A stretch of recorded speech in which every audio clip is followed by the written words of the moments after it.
Hi, Ash. It's so nice to have you on the show. How are you doing today? Thank you, Eliza. I'm doing very well, mate. I'm doing very, very good. Thank you. How are you? Good. Yeah, I'm doing fine, fine, fine. And I am quite excited to have Ash on the show for some reasons. All right. Firstly, my interest in knowledge seeking, because I believe in order to transition from a chaotic situation to that of a beautiful one, it takes the application of knowledge, quality information. And you see, Ash, ever since I discovered that light in the Hebrew means knowledge and darkness means ignorance. I've been so keen to knowledge seeking. And just like I mentioned before we came in, that I love the fact that you read books, as I can see behind you, the shelves full of books and all of that. Yeah, seeking knowledge, stuff like that. I love it because it takes one out of that bondage that we've been conditioned to stay in. And the second reason why I'm excited to have Ars on the show is for the sake of my audience. Ash, we live in an age where information is as abundant as grains of sand. We've got a lot of information flying out there. So these folks trust me for quality information. And that's why when I browsed through your profile, I was excited because I believe after our conversation, I'm definitely going to get a lot of praises. Thank you so very much, Elisha, for bringing on Harsh because I believe it's going to be insightful. So, let's get started with your introduction, Ash. Talk to us about your journey, your personal journey, professional journey. Let us know how you got here. And afterwards, I've gotten some beautiful questions for you. Okay, Ash, over to you. Thank you, Elijah. Yeah, so I'll give you a rundown of probably the most important parts. Um, my my background starts realistically when I was about 13. So at 13 years old, I start caring. I become a full-time carer for my mother. Um, so you have to imagine that every single day I wake up, do a bit of taking care of her, go to school, come back, take care of her, work, etc. Then move on. I go to 16, 17. I start taking care of my nan. And then 17, 18, 19, I start doing exactly the same thing for my granddad. And by the time I reach 18, I'm spending probably 17 hours a day uh, awake, active. Uh, I wake up at 4 o'clock, take care of my mum, go down to my granddad's house, take care of them, breakfast, whatever, say hello. Then either school or university. I was on a 2 hour train ride from there, uni, 2 hour train ride back, take care of my granddad, do some dinner, see my mum, do her some dinner, help with her, and then doing uni work or school work or whatever else. And that was my life for at least 2-3 years. My grandparents then pass away. They pass away, and then I realise that I've got more time. So then I start doing more work in the community. So at the time when I was doing university, I had an opportunity that I made for myself, where I was put on the board of trustees for a company worth £4.5 million. So I was the director level individual at 19 to 21. We had around 100 employees, and that was an amazing experience. So while I was doing my psychology degree, I was also doing that. I finished uni, I should say. I finished my role as a trustee, and I think, you know what? The way to change people's lives is politics. Go into politics. I've become the assistant to the education secretary in the UK. And within 3 months, I realised a couple of things. The first thing I realised is that this is not the way to change people's lives. It's not the way. And the second thing I realised is that the systems in the UK are so ineffective, inefficient, bureaucratic. They're terrible. And so I get really jaded, and so I leave. I then start my first company. My first company was helping young men around performance. Did that for a while. I then realised, actually, let's do B2B. So I then start helping young male business owners reach their first £10,000 month in business. I do that for about 2 years. I love it. I still do it. It's fantastic fun. Then in 2022, after about 2 or 3 years of doing this, of helping young men, um, I was banned from LinkedIn, and at the same time, I had all my personal accounts frozen. The reason why I believe that happened was because of my political views. I posted a picture of me and it wasn't Prime Minister then, but me and Rishi Sunak, who became the Prime Minister of the UK, but me and him, we were together, we were at a dinner party. Garden party, actually, not dinner party. And that picture, I believe, that instigated an attack on me. So overnight, within 48 hours, I had all my money taken away from me, all access to my own bank accounts, and I had no access to the main way in which I was getting leads. And I knew something had to change. Mm. That is when I realised I need to do something about this. And that's when I started my AI company.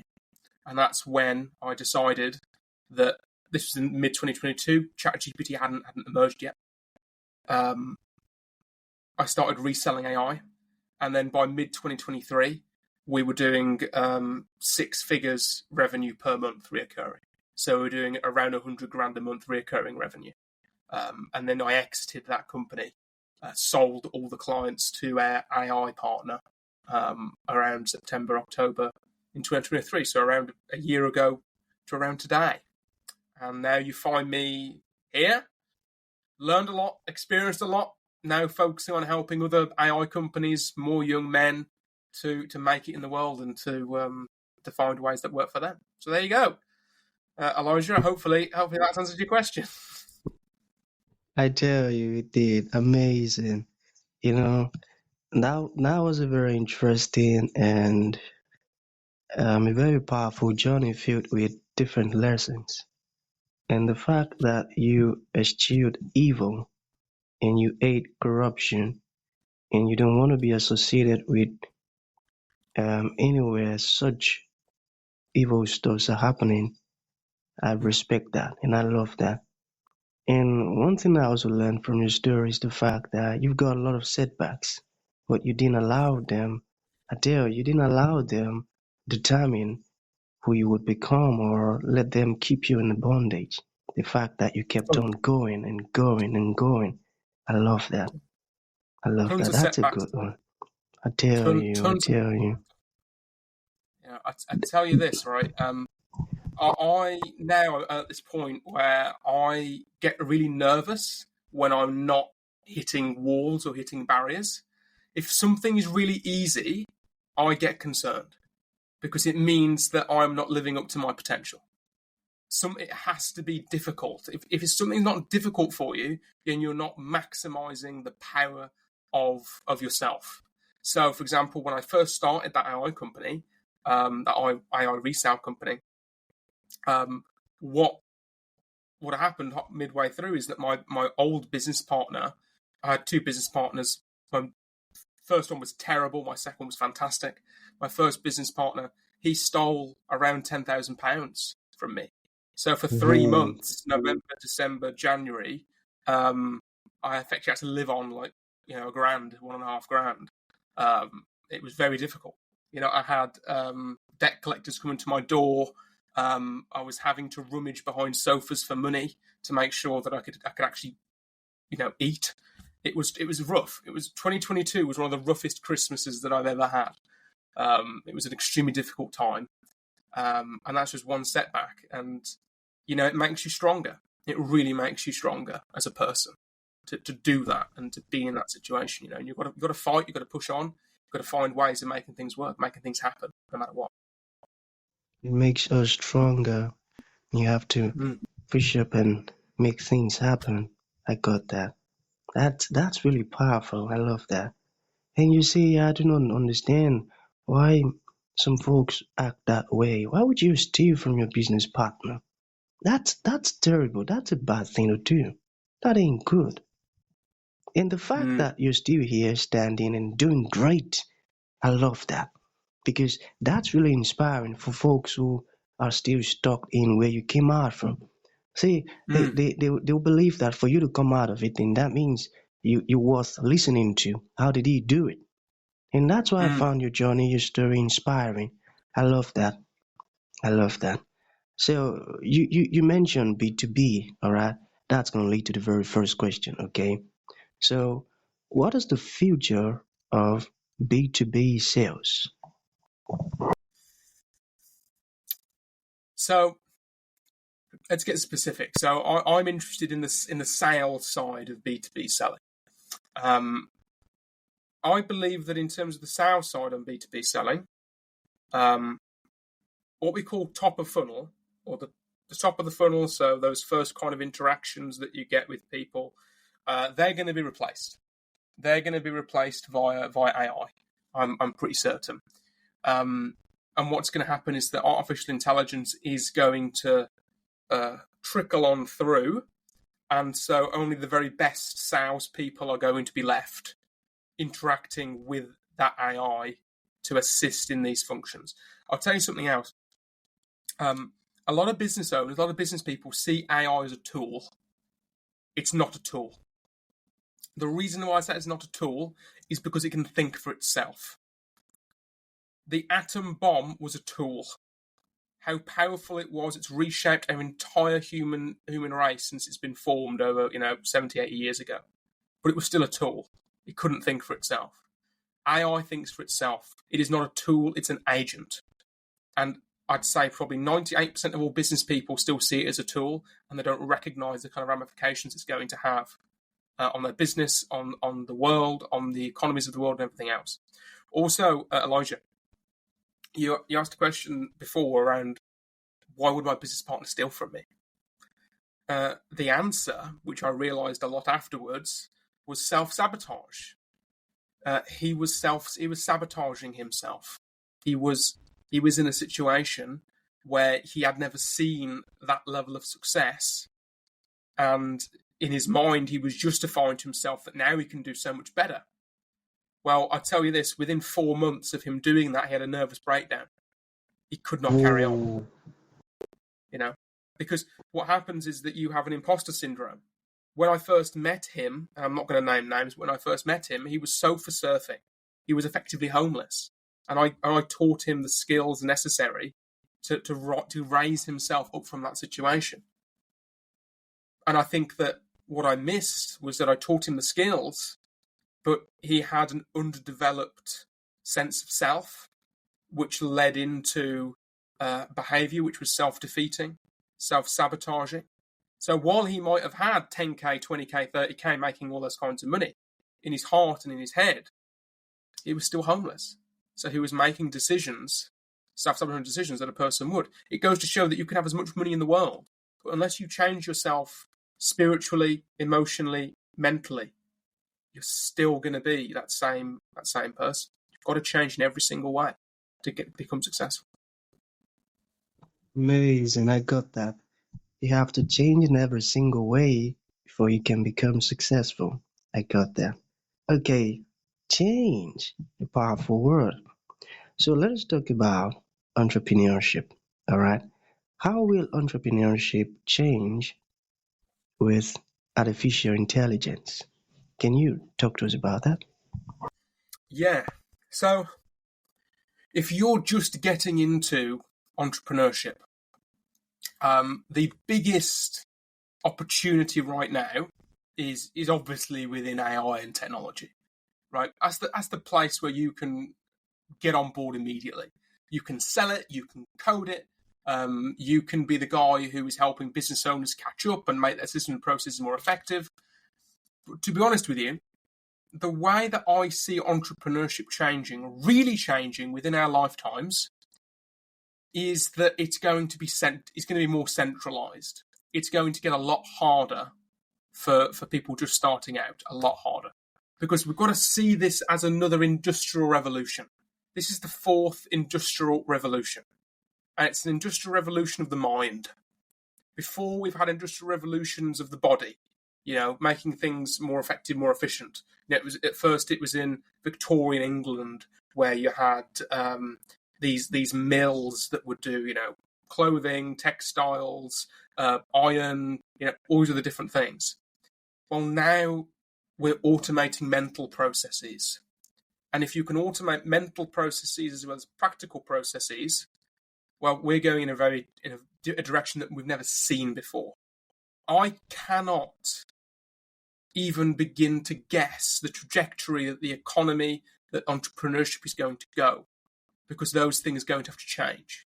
For example, look what Elon Musk did a few weeks ago. He introduced his X robot. Robotics are the beginning. We're going to have a robot in every single home probably in the next 30 years. Well, if you've got robots that can do the function of most low-skilled labour, you no longer need low-skilled labour. And then if you can do robots that actually perform high-skilled labour functioning with AI, well, that's high-skilled labour gone. The entire economy is based off of demand and supply. The entire economy is based off of people working to earn money to buy the things that they desire. Well, if there are no jobs, how can people then earn money? They can't, which means the entire economy has to change. So I unfortunately can't answer the question of how entrepreneurship is going to change. But I would suggest this. The thinkers who are able to think about this deeply should ask a different kind of question. And that different question is, what kind of economy should we have to support human beings once we're in a situation where every job and every function of human society can be automated with AI? That question will define our century. That's right. That's right. I got that. I got that. Okay, so we have one more to go, Ash, and I tell you, ever since you started talking, I've been learning some amazing stuffs. I tell you, and that's exactly what I wanted. Okay, so let us look at it from this perspective. Okay, I want to keep going. I just want to keep going, but I have no money. So how do I keep going when I have no money? Can you share Mm. any insight or tips with me? Um, Total self-belief, total 100% self-belief, to the point in where it's silly.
Yeah, I got that. That really touched me. I felt that. I felt that. Very, very insightful. I love that. And sorry to cut you short, okay? I just got too excited. That's a great one. I love that. Okay, so to bring this to an end, what would you like to leave the audience with, like a final thought? And to those ones who would like to reach out to you, learn more about what you're doing, you said so many amazing stuffs, and it resonated, and they would love to learn more. How can that be possible?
Be a connector. I got that. Hmm.